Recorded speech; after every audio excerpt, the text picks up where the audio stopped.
Wonderful. Well, thank you all so much for joining us for the story of Route 1 in Maine, New Hampshire, and Massachusetts.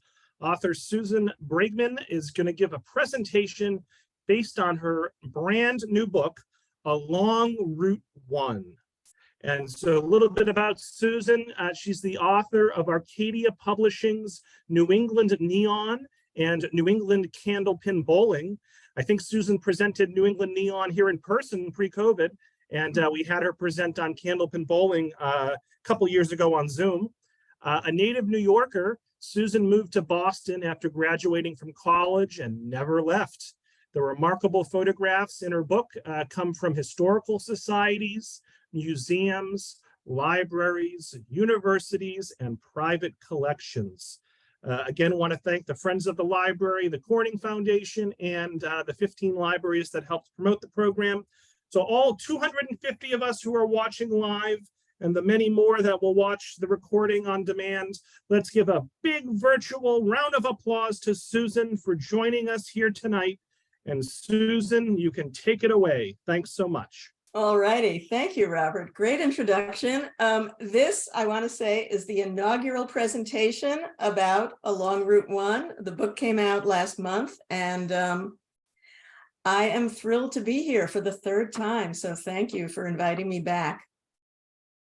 So let me, there we go. So this is how Route 1 started. You can see on the left, highways used to have names, not numbers. They were the Atlantic Highway, the Jefferson Highway, the Lincoln Highway, and the result was just a confusing jumble. So in the 1920s, the U.S. Bureau of Public Roads stepped in and introduced a numbering scheme. In very simplified terms, north-south roads ended in odd numbers and east-west roads ended in even numbers. And they have stuck to that numbering scheme even through the era of the interstate highway. So that's what happened in 1926. So just to get some of these numbers out of the way, US 1 was designated officially on November 11th, 1926. Fort Kent in Maine was the northern terminus, and Miami, Florida was the original southern terminus. The road was extended to Key West sometime in the 30s when automobile access was available. And much of Route 1 incorporated the old Atlantic Coast Highway. I have a recent but unofficial estimate of the mileage of Route 1 from AASHTO, which stands for the American Association of State Highway and Transportation Officials. And they checked in with 15 departments of transportation on behalf of me and estimate that the route is currently 2,391 miles long. So we'll just say 2,400 miles. It's the longest north-south road in the United States, and it passes through 14 states and the District of Columbia. Northern New England, Maine, New Hampshire, and Massachusetts account for about 26% of that mileage. Maine has 526 miles, so it has the vast majority of Route 1 miles in New England, and in fact is only second to Florida in terms of total mileage. New Hampshire only has a small piece of seacoast, as we know, so it only has 17 miles of Route 1, and Massachusetts has 86 miles. So the U.S. Department of Agriculture, which used to oversee the nation's highways, called Route 1 a highway of history when it was established. And they wrote this about the road almost 100 years ago. They said, United States Route number 1 is a highway of history. The motorist traveling the road today is reminded frequently of the life and customs of the early days by the old inns, which have survived the passage of time and which now boast, in many cases with truth, of having sheltered the father of his country.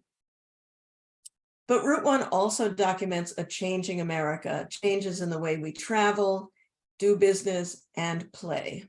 So let me talk about that a little bit. So in the late 1800s, before Route 1 was a glimmer in anyone's eye, electric trolleys provided critical transportation connections for work and play in the communities along Route 1. This streetcar operated between Biddeford and Old Orchard Beach in Maine. Looking at this airplane is the Yellowbird. And after Charles Lindbergh made his successful transatlantic flight in 1927, others tried to replicate his success. And a lot of these flights took off from Old Orchard Beach, although not all of them succeeded. The Yellowbird did succeed. It was a French plane, and they even had a stowaway aboard, which was quite a surprise to the crew of 3 when they were out over the Atlantic. The 1929 flight did land in Spain, and the crew made its triumphant appearance in Paris. And the plane is still on view in Paris at the Le Bourget Airport. But Route 1 is really associated with the growth in automobile travel in the first half of the 20th century. Here, this is a filling station in Ellsworth, Maine, at the intersection of routes 1 and 3. 3 is the road that takes you to Bar Harbor. And, the service attendants provided, took care of the cars, and the drivers got to relax in the tea room that you can see in the background. So it was sort of like a rest stop on the Pike, but, nicer. So even the Roosevelts stopped there. They popped up a lot on Route 1, especially Eleanor, traveling to and from the family retreat on Campobello Island. And that balloon is the Double Eagle II, which successfully completed the first crewed transatlantic balloon flight in 1978 between Presque Isle in Maine and somewhere in France. In the early days of travel on Route 1, rich people traveled by steamship and railroad, and they stayed at elegant hotels like the Samoset here, the one in the top left, and you can see them playing croquet on the front lawn. Regular people, they just camped out in fields. Hotels were also built in cities like this Hotel Rockland, and they were there to accommodate the non-croquet set. Hotel Rockland boasted the most beautiful cocktail lounge on the coast of Maine, but sadly it burned down before I had a chance to check that out. But as auto travel began to grow, tourist ports like the lower left here began to pop up along Route 1 to offer an affordable but bare bones option for road trippers. And then someone figured out that it was more efficient to consolidate all those cottages into a single structure, and suddenly motels started to line Route 1.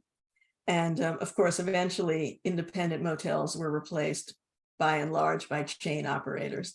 And this motel, I believe, was in Caribou, Maine. So Route 1 also had room for small family-owned businesses as well as for massive factories. On the top left here, this is Bertha and Percy Moody. They opened 3 tourist cabins in Waldoboro, Maine in 1927, and then they added a lunch wagon. Today, a 4th generation of the Moody family still runs Moody's Diner and Moody's Motel and Cabins. And this, in fact, is my Moody's coffee mug. In the upper right, that's Violet and Ken Cormier.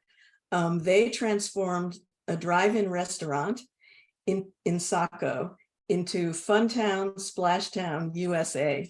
The family still owns that amusement park, and Violet is still involved in day-to-day operations. Below, you see some of the textile mills in Biddeford. The mill complex in Biddeford and Saco along the Saco River was once one of the largest mill districts in the country and employed as many as 9,000 workers. Today, the mills are gone, but the complex is on the National Register, and many of the buildings have been converted into other uses. Route 1, there we go. Route 1 is also home to theaters, arcades, bowling alleys, skating rinks, and amusement parks. Here on the left is the Grand, which is a lovingly restored Art Deco theater in Ellsworth, Maine. And on the right, this is the original neon sign for Bowlerama in Portsmouth, New Hampshire, which is one of several candlepin bowling houses on Route 1. And I'm pretty sure by now I've bowled at each one of them. But most of all, I think we all consider Route 1 an unapologetic mix of history, pop culture, and pure kitschiness. On the top left there, that's in Perry, Maine. That's the granite marker for the 45th parallel, the point halfway between the equator and the North Pole. On the right is Wild Blueberry Land. It's part museum, part amusement park, and it's devoted to the wild blueberry, which is one of the few berries that are native to North America. And on the lower left there, that's a still from Peyton Place, the 1957 Lana Turner movie, which was filmed in Camden, Maine, and some of the communities around it, including Belfast.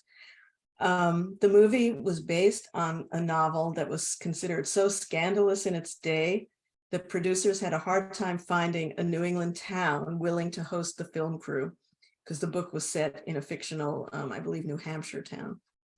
And libraries would not include the book in their collections. In the interest of research, I watched the movie, and looking at it through today's lens, it's practically a Hallmark movie, but I get it. And a fun fact, Lana Turner was the only cast member who did not film her scenes on location. She stayed in Hollywood. So let's talk about Massachusetts. And you can't talk about Route 1 in Massachusetts without talking about the Hilltop Steakhouse. The restaurant was built in 1961. And it really is a New Englander's vision of the Wild West, complete with fiberglass cattle out front, dining rooms with names like Santa Fe and Kansas City, and of course that cactus, that neon cactus. By the 1980s, the Hilltop was the busiest restaurant in the US. But Frank Giuffrida sold the place in 1988, and it kind of went downhill after that, and Hilltop closed in 2013. The cactus has been refurbished, and I use air quotes because, they stripped out the neon, they took Frank's name off, and it's just kind of not the same anymore, but it's been integrated into the new development on the site, so at least it's there. Kowloon, across Route 1, also in Saugus. Kowloon has a similar story, but at least for now, Kowloon is still open. In 1958, Madeline and William Wong bought a modest restaurant, and they gradually turned it into a 1,200-seat restaurant and entertainment complex. A 30-foot tiki god greets customers at the front door. Dining rooms have names like Volcano Bay, and pretty much everyone from Jerry Seinfeld to Frankie Avalon have played that showroom. The family still operates Kowloon, but they've announced their plans to sell the property for redevelopment, and they're saying there's going to be a smaller version of the restaurant incorporated on the site, so stay tuned for that. There was a Mr. Peanut sign on Route 1 outside a Planters Peanut store in Peabody. And then the peanut shop closed in the 60s, and the $50 bar moved in, and they turned Mr. Peanut into a man wearing a tuxedo.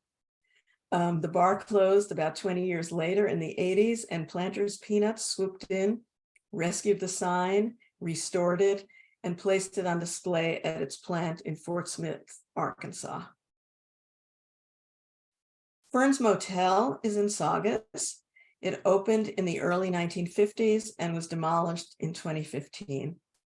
And like a lot of motels along Route 1, that's kind of the only story I have about them. I don't really know any other details.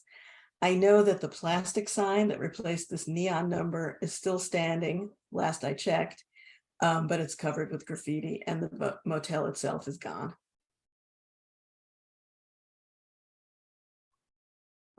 So the Red Wing Diner in Walpole is a diner with a secret. Outside, it's just an unassuming white clapboard building. But if you walk inside, you're walking into a 1930s era original Worcester lunch car with original details. And you can see here the mosaic floor, and you can see a little piece of the barrel ceiling there. What happened was when it opened, it was just a diner, but the owners kept adding on over the years, and then they sort of eventually put siding on the outside. And today, the lunch car part serves as the bar for the restaurant. And then, of course, we all know the orange dinosaur. The Route 1 miniature golf and batting cages opened on Route 1 in Saugus in 1958 and closed, I don't know, maybe in 2015, I think 2016. But luckily for all of us, the orange Tyrannosaurus Rex has stayed and is now part of the new development on the site.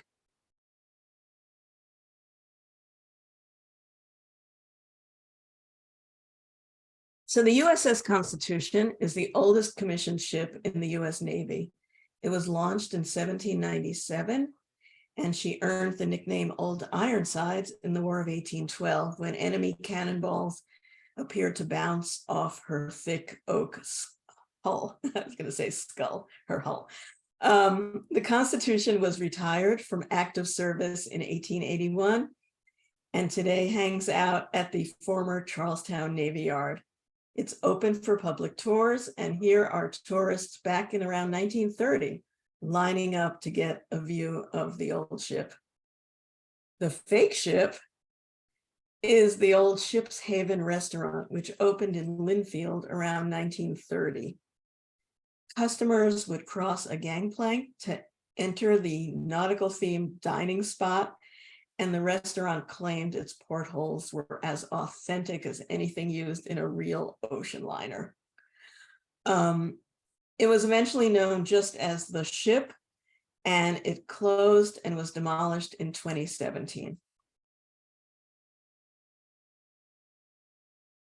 So here's a little bit of Route 1 in Boston.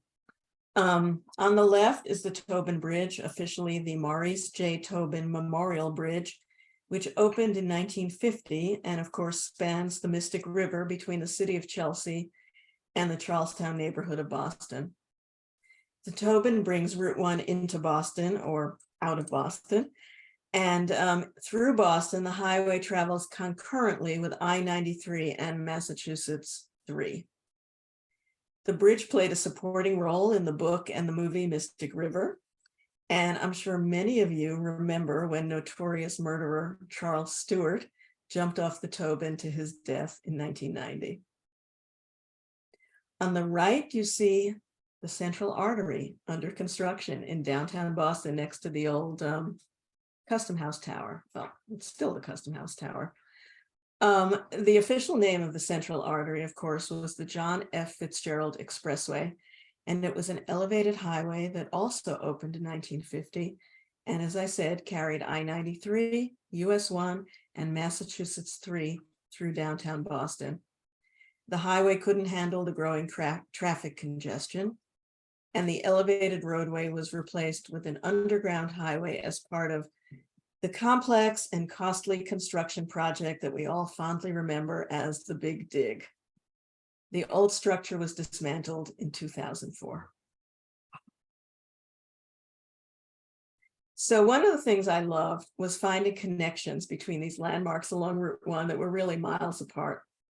The Battle of Bunker Hill was fought on Breed's Hill in Charlestown on June 17th, 1775. The British won that battle, but the Revolutionary soldiers held their own. And then 50 years later, war hero Marquis de Lafayette laid the cornerstone for the Bunker Hill Monument, which was a rare celebration of an American military defeat. So where did Lafayette stay? Whoops, sorry about that. Where did Lafayette stay when he was on his visit to Massachusetts? Supposedly, he spent the night in Foxborough at the Everett Inn, which is shown on the lower left here, which was eventually renamed the Lafayette House in his honor. George Washington and Ben Franklin are also said to have been guests of the establishment. And that candy shop on the right, Putnam Pantry in Danvers, has been owned by the Emerson family since 1951. The Emersons are direct descendants of General Israel Putnam, who fought at the Battle of Bunker Hill. And he is popularly credited with telling the Revolutionary troops, "Don't fire until you see the whites of their eyes," although that story has possibly been debunked, but it lives on. So before Gillette Stadium, Bay State Raceway was a harness racetrack in Foxborough. The track opened in 1947 and pretty routinely packed in 10,000 people a night at its peak. But unfortunately for the racetrack and the horses, the New England Patriots wanted the property for their new stadium. So the racetrack, which by then was known as Foxborough Park, was torn down in 2000 to make way for Gillette Stadium. And the horses moved 5 miles south on Route 1 to Plainville, where they set up shop as the Plain Ridge Racecourse, which is now known as the Plain Ridge Park Casino. So speaking of Plainville, Cowboy Town was a Wild West theme park on Route 1 in Plainville from 1957 to 1960. Here we have a picture of the Cowboy Town stagecoach making a promotional appearance at Fenway Park in Boston. And this creepy clown here, he was part of an amusement park called Funland in North Attleboro. Originally, there was a small dairy bar called Jolly Charlie's that opened up on Route 1. And then that was expanded a little bit, the menu expanded, and the owners hired roller skating car hops. And suddenly it was like American Graffiti in North Attleboro. But in 1959, the owners added on this amusement park called Funland and tried to create family-friendly entertainment on their property as well.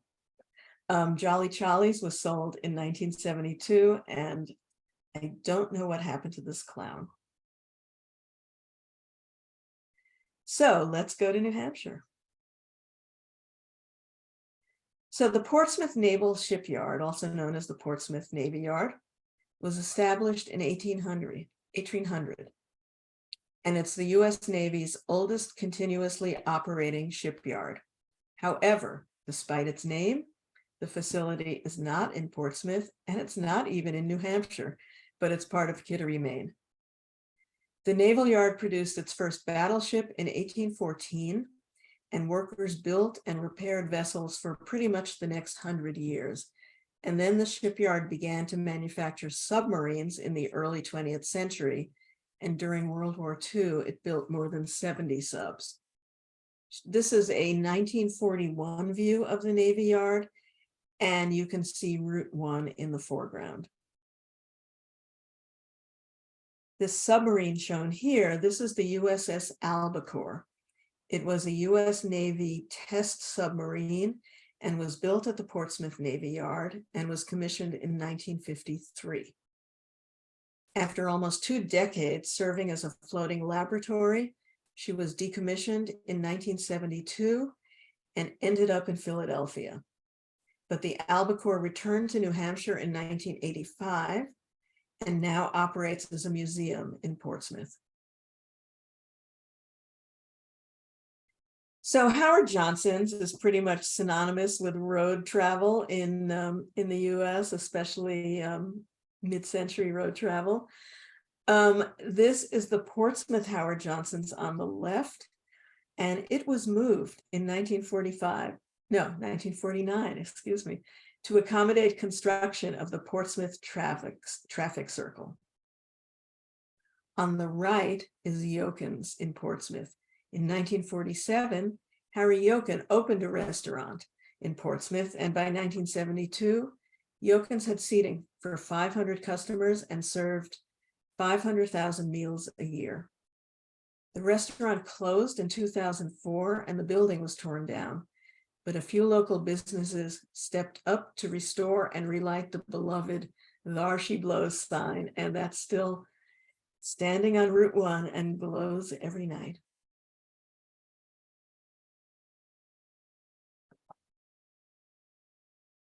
Two exhibits invite visitors to explore the complicated history of Portsmouth. Strawberry Bank is a 10-acre campus with historic houses and costume role players. This is Studley's Tavern, which dates to 1761. And in the 1760s, James Studley hosted auctions in his building, selling rum, cotton, and enslaved Africans. A decade later, Studley's became a meeting place for American revolutionaries, and even Paul Revere paid a visit in 1774. On the right, you see a marker from the Black Heritage Trail of New Hampshire, which is designed to promote awareness and appreciation of African American history and culture in the state. In 2003, construction workers were digging under Chestnut Street in Portsmouth, and they found 13 wooden coffins. Eventually, it was determined that nearly 200 freed and enslaved African people were buried at the site in the 18th century. So the city closed Chestnut Street and created a memorial park known as the African Burying Ground. So the Clamshell Alliance was a grassroots organization formed in 1976 to protest the construction of the Seabrook nuclear power plant. On May 1st, 1977, the Alliance staged a civil disobedience event, and more than 2,000 protesters occupied the construction site. And more than 1,400 of them were arrested. Seabrook Station, which is the current name of the site, is still in operation today. But the citizen actions did have their impact. A second reactor was never built, and the original owner of the nuclear plant went bankrupt a few years after it opened. So the World War II Memorial Bridge, carried Route 1 across the Piscataqua River between New Hampshire and Maine. The bridge opened in 1923 and was replaced 90 years later. And here you see that girl in the front. She was Eileen Foley. She was 5 years old in that picture, and she grew up to be an 8-term mayor of Portsmouth, New Hampshire. And coming full circle, she dedicated the replacement bridge in 2013.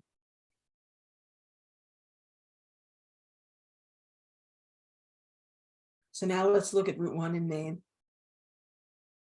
So this is one of my favorite stories. Members of a social club in Presque Isle purchased a standard-bred horse named John R. Braden in 1921 for about $4,000. The trotter competed in Maine and the Canadian Maritimes, and he was almost impossible to beat. He was kind of like the Seabiscuit of northern Maine. He was nicknamed the Little Iron Horse. People wrote songs about him. People wrote poems about him. And John R. Braden earned about $48,000 during his racing career. The Northeast Land Hotel in Presque Isle was the scene of one of John R. Braden's most famous off-track exploits. In 1921, in October, guests gathered at the hotel to celebrate his success after his first racing year. Supposedly, they led the horse inside and, depending on who you believe, served him oats or champagne in a silver bowl. He survived and went on to race for another 6 years and died in 1929 at the age of 17. But the story doesn't end there. In 1950, a new movie theater opened on Route 1 in Presque Isle, and it was named after John R. Braden, Presque Isle's favorite equine.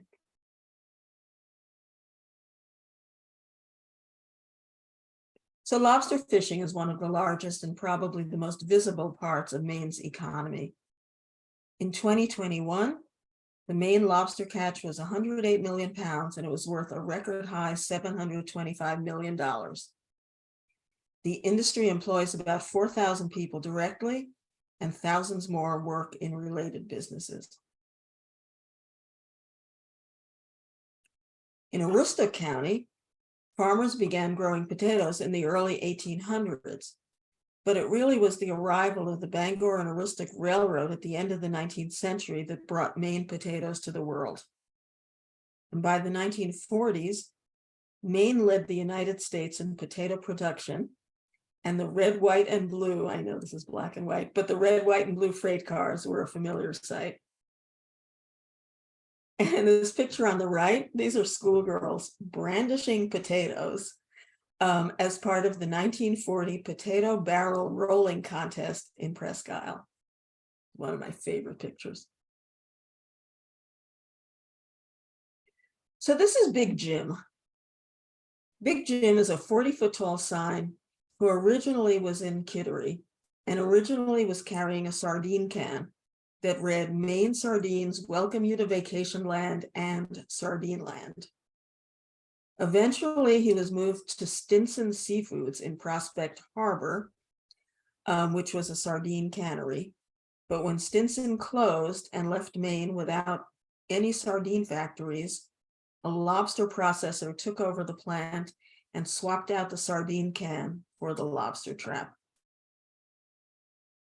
But in Jonesport, the Maine Coast Sardine History Museum documents the state's sardine industry.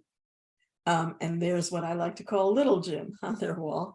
The Quirky Museum reflects the vision of Ronnie and Mary Peabody, who collected sardine memorabilia for years, and they built the museum next to their home in 2005. During World War II, about 3,500 German prisoners of war were housed at Camp Holton in Holton, Maine. Many of those POWs worked at local farms where they picked and planted potatoes and other crops. They also took advantage of the camp's art program, and some of their paintings, like this one, are on display at the Aroostook County Historical and Art Museum in Holton. On the lower right, that's the Maine State Prison, the old Maine State Prison. It was built in 1824 in Thomaston, and prisoners often worked in the town's limestone quarry. The prison closed in 2002 and was demolished. And on the site today is the Maine State Prison Showroom, which sells everything from furniture to cornhole boards handcrafted by inmates in the state prison system.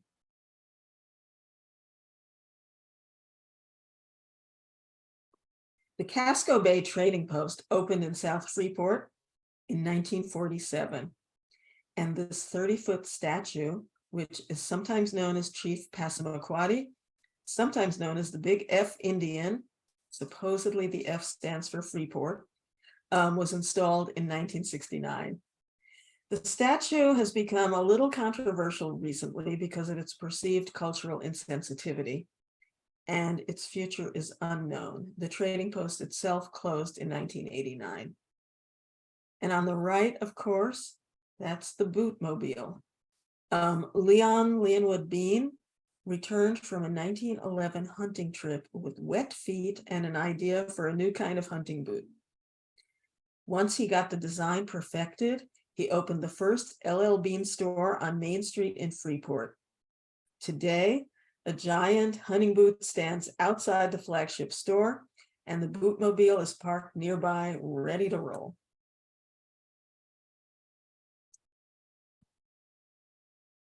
So Maine sort of has a desert. The desert of Maine is a very strange place. It's in Freeport. It has sand, but it's not a desert. It was created when glaciers deposited sandy silt across southern Maine, which eventually got covered with topsoil and eventually was suitable for agriculture. So in the 1700s, a farmer named William Tuttle began working his 300 acres. Unfortunately, future generations made some very bad land management decisions, and the topsoil eroded and the sand began to emerge. Eventually, the sand covered 40 acres of the farm, and the family abandoned their farmland. A visionary promoter bought the land in 1919 and turned it into a tourist attraction in 1925, targeting the new auto traffic on Route 1. And the best part is he brought in live camels. Today, those camels are fiberglass, and the desert of Maine offers tours, trails, and family-friendly activities.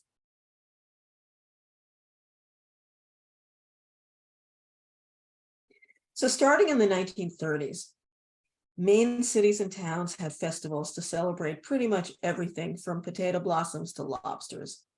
And most of those festivals crowned a queen. So on the left, you see contestants vying for the title of alewife queen in 1957 and in Damarascotta Mills.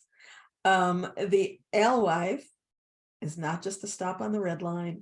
It's a type of herring that migrates from the ocean to spawn in freshwater lakes. In the middle is Belfast. Poultry was big business in Waldo County, and Maine Broiler Day was established in 1948 for industry leaders to get together in Belfast. And in 1949, Maine Governor Frederick Payne crowned Betty Perry the first broiler queen. Broiler Day gradually evolved from a trade meeting to a community event known as the Maine Broiler Festival. But when the area's two major poultry plants closed in the 1980s, the Broiler Festival was renamed the Bay Festival. And here's the Ogunquit Playhouse in Ogunquit. The Playhouse opened in 1933, and the Summer Stock Theater attracted stars from stage and screen. The Playhouse moved to its current location on Route 1 in 1937. The theater transitioned to nonprofit status in the 1990s and continues to produce new and classic musicals. So let me wrap up. I want to talk about, with a quote. I want to quote photographer Bernice Abbott, who traveled the entire length of Route 1 in 1954. She shot 2,400 black and white photographs, about one image per mile. And she wrote about her travels. She said, "We wanted to capture visually the character of an historic section of the United States, its beauties and incongruities and all. If visible evidences of the past survive, we wanted to photograph them before bulldozers and derricks moved in." And I think her words still ring true today. So I will wrap up with this lovely photo in Fort Kent and turn it back to Robert. But I hope you all want to share your favorite memories of Route 1 during the Q&A. So thank you, everyone. So thank you, Susan. Wonderful job. Folks, let's take 15 minutes of audience questions and comments. If we do not get to your question, you can see that up here on the screen, Susan has provided her contact information, including her email address, her website, and her social media accounts. But if you have any questions, please get them into the Q&A. If you have any comments, please get them into the chat. And as Susan said, if you want to share some of your favorite memories of Route 1, feel free to type those into the chat. Let me fix my All right, so an anonymous attendee asks, how did each state's highway department regulate the curb cuts off of Route 1? He asks, or she asks, because in some places they are well spaced, but in other places, like Saugus, they are dangerously close, which made exiting onto Route 1 an adventure. I agree, exiting onto Route 1 is an adventure in Saugus, but I have no idea how it's regulated. I think that would be a question for MassDOT. Paul, our old pal Paul, asks, with the Naval Yard located in Maine, why was it named the Portsmouth Naval Yard? That's a good question. The border between Maine and New Hampshire was in dispute for many, many, many years, and it eventually landed in the Supreme Court. So I think I don't really know beyond that. I know that New Hampshire wanted the Navy Yard to be part of New Hampshire, and I don't know why it was named Portsmouth. An anonymous attendee asks, how did Route 1 become the, quote, King's Highway? I'm not sure I know what that means. I'm going to look that one up. I know. So I want a question I can answer. well, we're going to get to them. Here we go. So an anonymous attendee asks, what town is the Moody Diner and Cabins located in Maine? Waldoboro. All right, there you go. Yay. Mary asks, is Flo's hot dog place on Route 1? Does that ring a bell? It's nothing I encountered. So I don't know. I mean, it's nothing I saw. It may be there and I don't know about it, but I'm not familiar with it. Yeah, we don't expect you to know every single attraction along Route 1, but Bruce says that oh, my buddy Bruce from Chelmsford, who's puts on some great presentations, says that yes, Flo's is on Route 1 in York, Maine. Ah, okay. Emily says it's south of Algonquin. Hopefully I'm Okay. pronouncing that right. Okay, great. An anonymous attendee asks, can you provide input regarding antique shops and sales along Route 1? You know, that's a funny question because most of when I've been driving along Route 1, I've been doing research for the book. And it drives me crazy that I cannot stop and go shopping at these antique stores. So sadly, I have no recommendations, but I'm going back in July and I hope to figure things out. Deborah would like to know if I'm going to get this wrong. Jolly Charlie in North Attleboro, is that going to mention in your book? Yes. Okay. Yes, that's that clown. That was that. You want me to go back to that slide? That was that. Oh, it's going to take a while to get back to that slide. Yeah, it's up to you.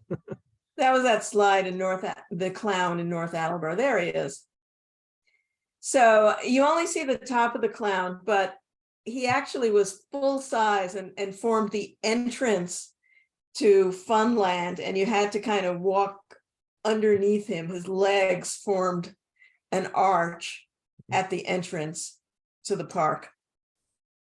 Well, I'm glad I'm not the only clown on this call. Mike asks, does Route 1 now extend to the Canadian border? Where does Route 1 stop? It starts and stops depending on which way you're looking.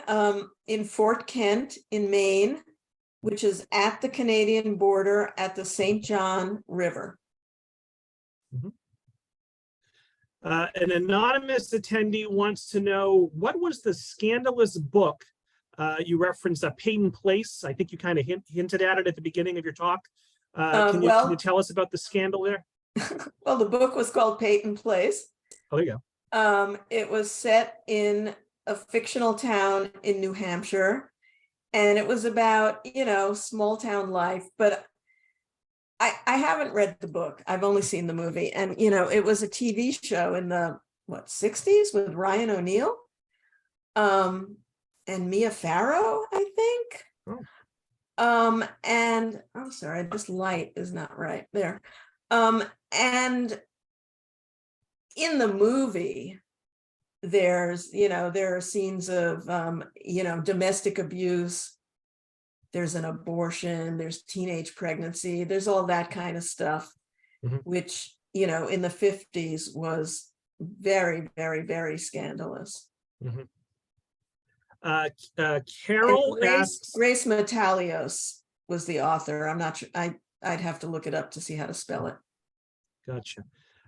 Do you know if Route 1 follows any old Native American trails? I know that there's a Native American presence all along Route 1. I'm not sure it follows any trails in particular, but there are 5 recognized Native American tribes in Maine, and all of them have a little bit of a presence on Route 1. Anonymous attendee asks, do you have a personal favorite section of Route 1? I like Belfast.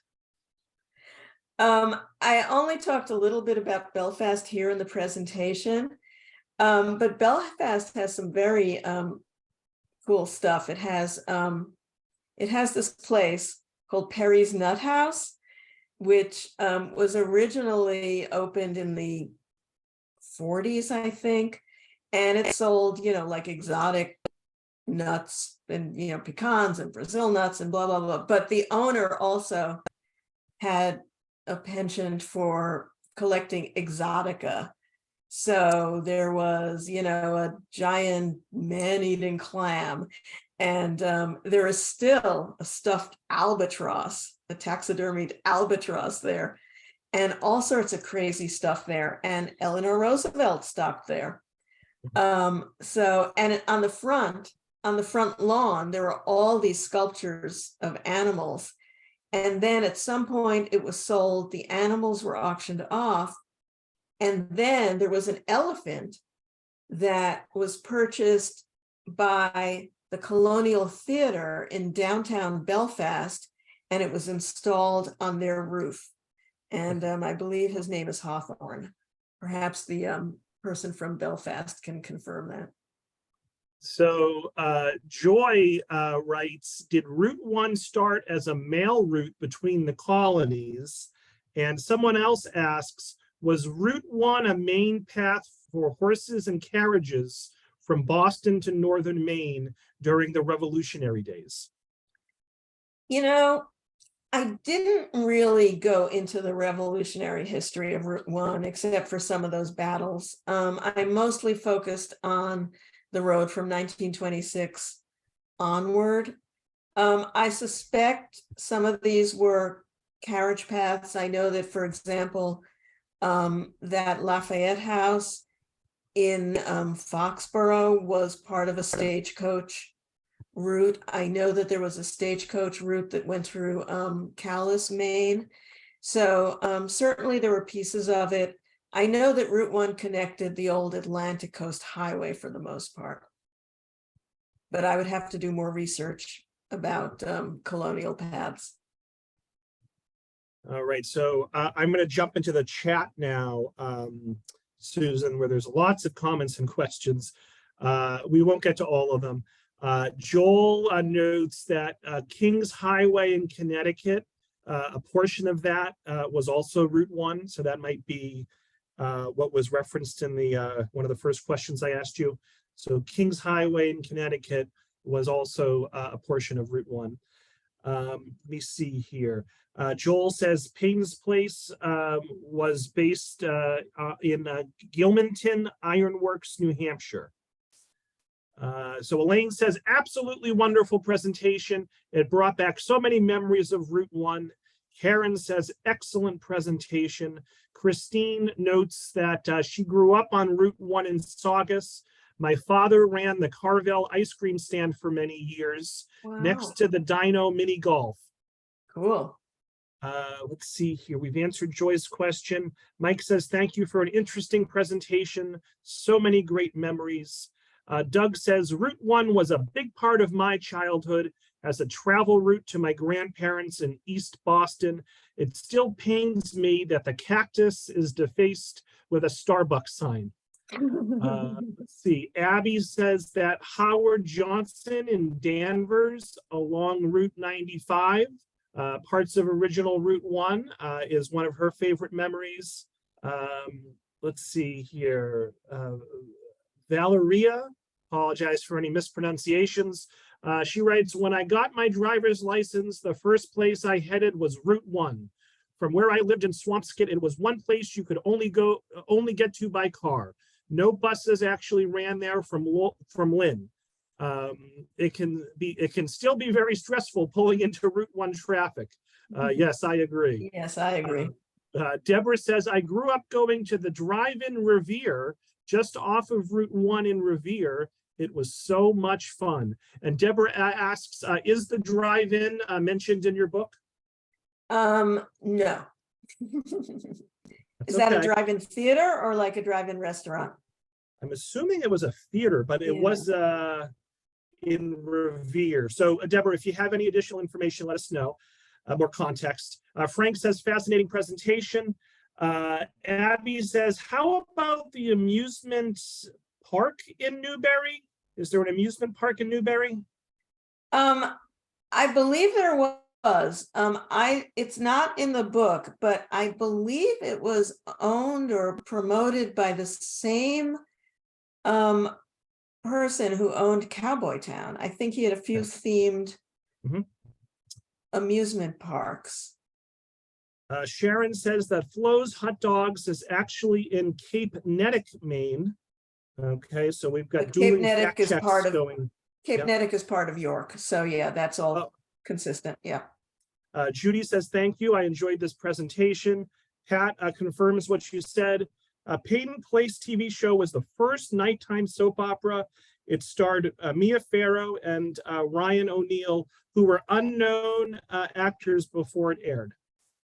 Let me see here. Diane notes that the book Peyton Place was controversial because the author depicted actual people and incidents from the town she was living in, and the townspeople were not pleased. Ah, yes. So we're winding down here. Heidi says, where can someone find photographs that Bernice Abbott took when she traveled Route 1? Is there any sort of photo book for sale? You know, I've been trying to find that myself. There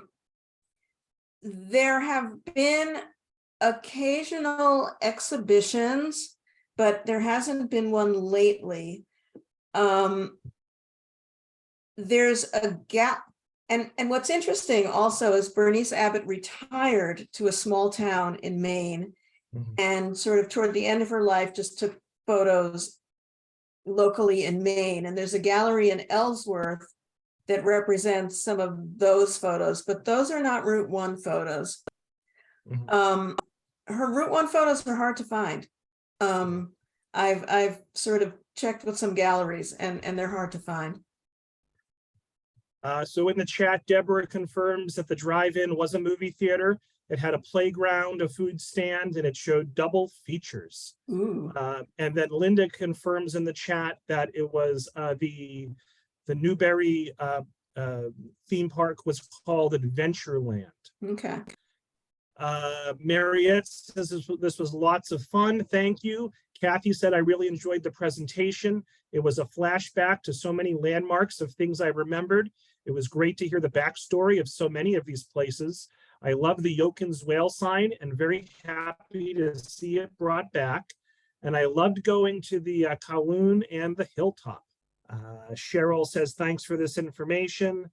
Jeff notes that in Waldoboro, Maine, a famous stop was a Route 1 takeout shack offering Red's Hots, which was bright red colored hot dogs. Ooh. Have you heard of that before? I have not. I thought Red Hots were, I don't know, not in Maine. I thought they were a delicacy from somewhere else, but maybe not. Yeah. Shelley says, I grew up in Revere. I practically lived on Route 1, restaurants up and down Massachusetts. I especially miss the Hilltop. Thank you for this presentation. This is kind of a really tricky question from Yvette, but she's asked it twice. So let me ask you, okay. What do you think is the average distance between sites worth seeing? What is the average distance? That's a hard question because, you know, in Aroostook County, way up north by Presque Isle and Fort Kent, everything is far apart. The towns are far apart, and there's just, you know, miles of forest between them. And then you get to like York and Ogunquit and Wells, and things are, you know, kind of chock-a-block. So I don't think there's a good answer to that. It kind of depends where you are. Susan, we're coming close to 8 o'clock. Okay to go 5 more minutes? Oh, sure. My dog's being very good. Kodak's doing okay over there? Kodak's doing great. All right. Mike knows the Trolley Museum on Route 1 in Maine makes for a great day trip. An anonymous attendee asks, do you know when the Topsfield Fair on Route 1 began? Yes. it began as the, I think, Essex County Agricultural Fair, something like that, in like around 1818. There was, and they had their first like cattle show or something in around 1820. But it didn't settle in as the Topsfield Fair in actual Topsfield.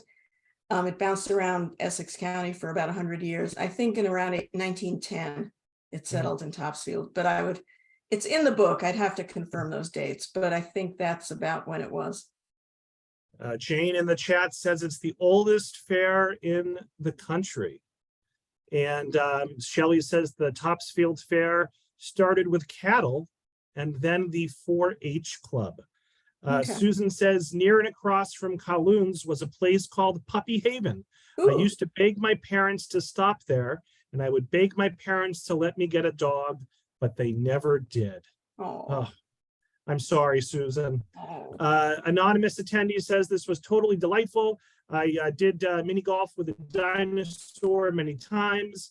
My dad almost got knocked out once while golfing there. There used to be puppies for sale outside of a house on Route 1 in the Saugus Danvers area for many years. This was a fabulous presentation. We already answered the question about Bernice Abbott.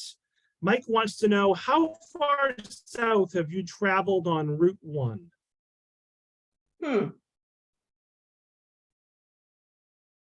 Well, for this book, Attleboro, but in real life, I mean, I've been to Miami. There we but go. Have I traveled it continuously? No.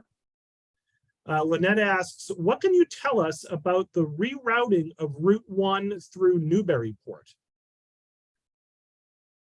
Oh, that's a good question. I don't really have specifics on that.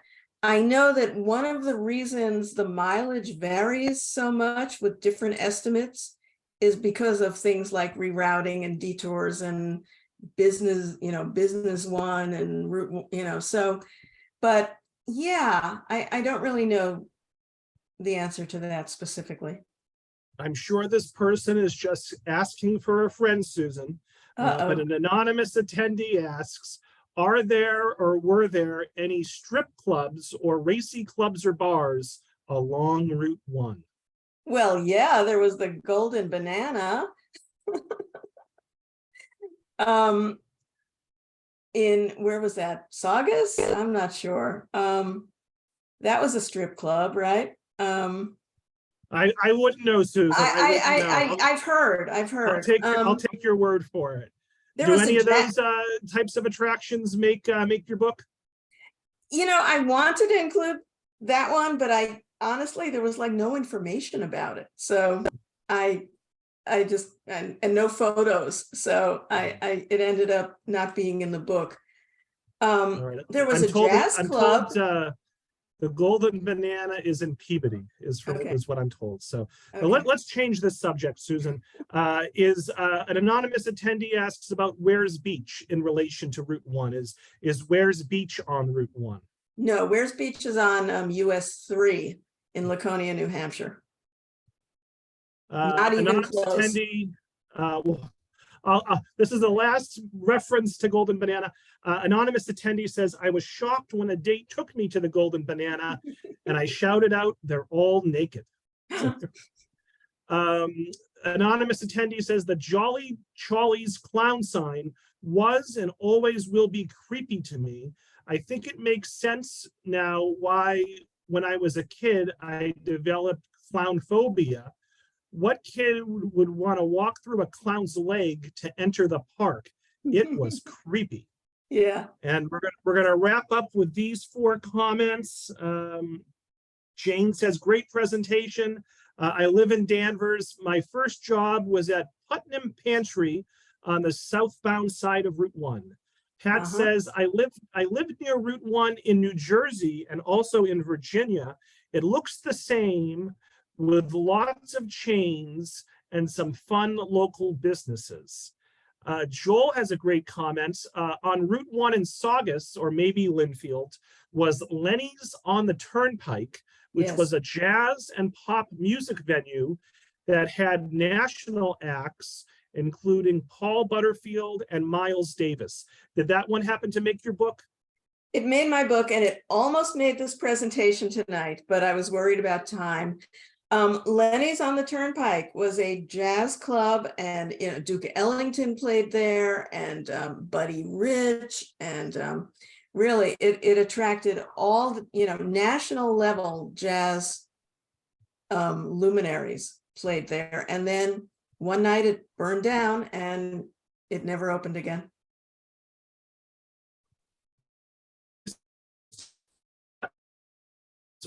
On each side of the highway. And Jeff notes that Jay Leno performed at Lenny's on the Turnpike in Linfield. So I think we got through all comments and questions, and we did it in less than 25 minutes. So that's good enough for me, folks. Let's give Susan a big virtual round of applause for a wonderful presentation. Susan, I'll circle back to you in about 30 seconds. But just as a reminder, folks, you'll receive an email from me tomorrow with this recording, with the feedback survey, with information about some other upcoming virtual programs that might be of interest, with a link to purchase an autographed copy of Susan's book. And also, I'm going to thank all 15 partnering libraries. And in addition to that, I'm going to give you information about my library's adult summer reading program. And you do not need to live in Tewksbury to participate. You can live out of town. You can even live out of state. All right, so we're really pushing that, okay? I want to get 1,000 summer reading program participants. That is my goal. So Susan, any last words before we wrap it up? Well, thank you. This was a lot of fun. And as I said, this was my inaugural presentation about this book. So if there were any little kinks in it, forgive me. They will be ironed out. And thank you so much. It was a great presentation, great audience, great questions. And I had a lot of fun. And my dog was a good boy. Kodak was a very good boy. So thank you very much, Susan. Thank you to Kodak. Thank you all for watching. And we'll see you next time. Have a good night. Thanks. Bye-bye.